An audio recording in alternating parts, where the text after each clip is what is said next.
She's fortunate enough to be able to combine her two working interest areas, which are special collections and clever metadata stuff with MarcEdit and ALMA normalization rules. It sounds great. Her current interest is OpenRefine. So take it away. Good afternoon, everyone. Today I'm going to talk about my experience of creating MARC records from data within an Excel spreadsheet. This project was undertaken to make special collections material quickly discoverable and accessible to researchers. Using tools within MarcEdit software, RDA hybrid records were created and then imported into the university's LMS. First, let me give you a little background to the collection. In 2019, Special Collections acquired the Banham collection, which comprises of 315 publications donated by Professor Martin Banham, Emeritus Professor of Drama and Theatre Studies at the University of Leeds. This unique collection consists mainly of playbooks by African dramatists, critical works and poetry published in Africa.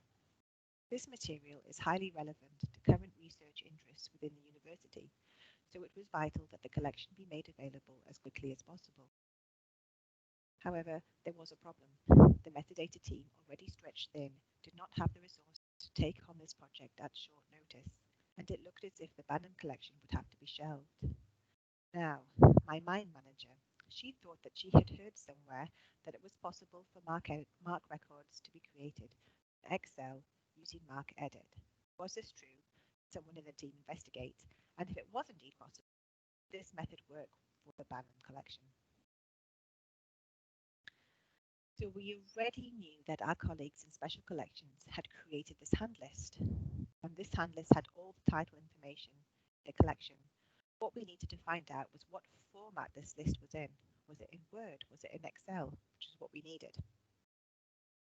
Fortunately, the hand list was created in Excel, and I could now start to investigate proof of concept. What information was on this spreadsheet?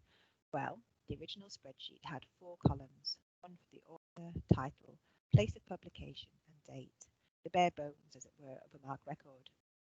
I talked to my Special Collections colleague again and asked if it was possible to add extra columns, one for ISBN, name of publisher, and editor. Luckily, all this was possible. The amended spreadsheet was returned, so now I could begin practicing using MarcEdit's delimited text translator. And it's here that each of the Excel columns are mapped to their corresponding MARC fields. Field 0 is the author column, and that is mapped to the $100A. Field 1, the title column, is mapped to the $245A, and so on. Once I had completed mapping all of the columns, it was just a matter of clicking on Finish to process the full MARC file. And so this is what it looks like after MarcEdit has done its delimited text magic. All the information from the spreadsheet is now in MARC format. However, there are still some fields that need to be added.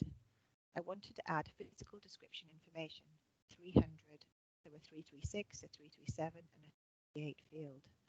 MarcEdit allows you to build additional MARC fields as part of a batch processor using the add delete field utility.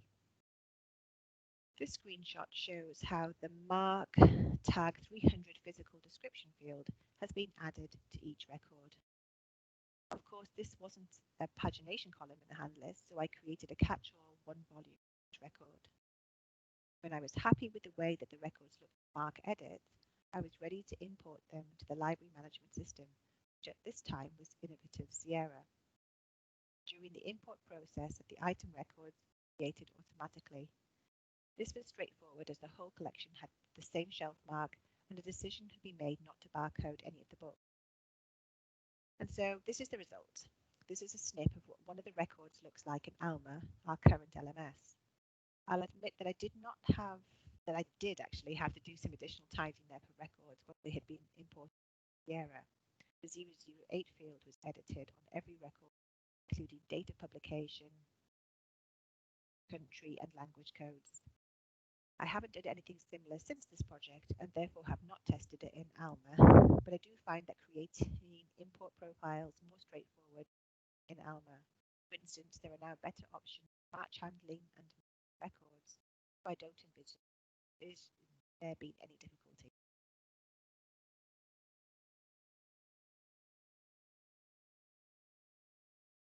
So what can I say about this project? It worked well for us because the collection size at just over 300 volumes, the number probably hit the sweet too few, say 60 books, and you think, well, we might just have to copy catalogue basic records with basic and with book in hand. And too many, say over 1,000 books, and you have to think of the manual intervention involved. Someone still has to add the data to the handless spreadsheet. This would be worthwhile with thousands of records, especially as I had asked for additional columns to have been added later on in the project. So this was a discrete collection. Classification was not required, and no manual handling of the book needed. Each book was not going to get barcoded, and they were all at the same shelf mark. What else worked?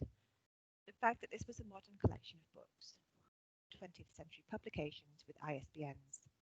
Modern material usually means that it's easier to find the ISBN and publisher information, and this consistency made it easier for non-cataloguers to spreadsheet. Also, as this is university special collections material, books were checked beforehand for copy-specific information. No copy-specific information in any of these books. And finally, thinking about why this project worked well for us, simply that it made this collection almost instantly discoverable, not only to researchers within the university, but to the outside world. The original handless spreadsheet had been viewable by visiting the special collections web pages. By using this method and creating basic MARC records, material within the collection was instantly discoverable, the library's discovery layer, Primo, and then also out into the world via JISC Library Hub and OCLC WorldCat. So what about the time implications? Even with the extra time spent researching and practicing, remember that this was a totally new concept for me, and also for taking into account the manual intervention of my special collections colleague, who went back and added the extra data to the original spreadsheet, adding the ISBNs, adding the publisher, adding the editors. This project took far less time than copy cataloguing with book in hand, not to mention transporting the material to and from special collections to the metadata office. Thank you. Thank you very much, Alison.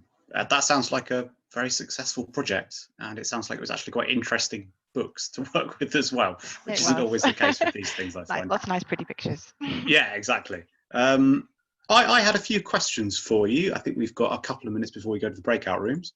Did you do anything to retain the identity of the collection as a whole? Was that something you were thinking about, or did you just intend to integrate them with the rest of your catalogue?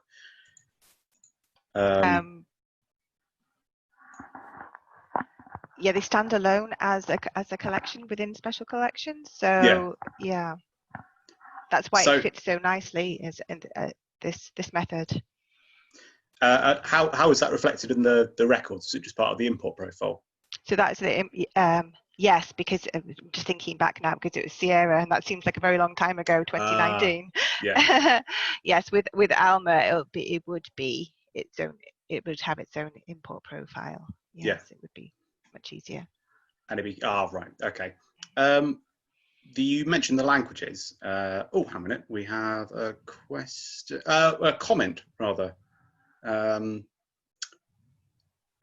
Richard says that he's done a similar project of around 2,000 titles with colleagues in their arts faculty archive. As he works alone, they're able to create the spreadsheet themselves, saving him loads of time. He's about to embark on a similar project with posters, wonders if the lack of standard identifiers will cause problems. I'd guess yes, probably. Yeah, standard identifiers are incredibly helpful. And a comment from Vasso, as I've got ISBNs, they could be further improved with MarcEdit, said 3950 to get better records from LC or OCLC if you have a subscription. That's right, yeah. We're looking into that for next time. Yeah. Alan says that they do something similar at Banham, but Alma creates both the bib and the item records, though it's a bit more automated. They're looking at 100,000 uncatalogued items in the future, which sounds a bit much. Did you have issues with like name authorities, for example? I've been doing a kind of similar, although I think, slightly more chaotic project and kind of arguably slightly less interesting books of importing things like that.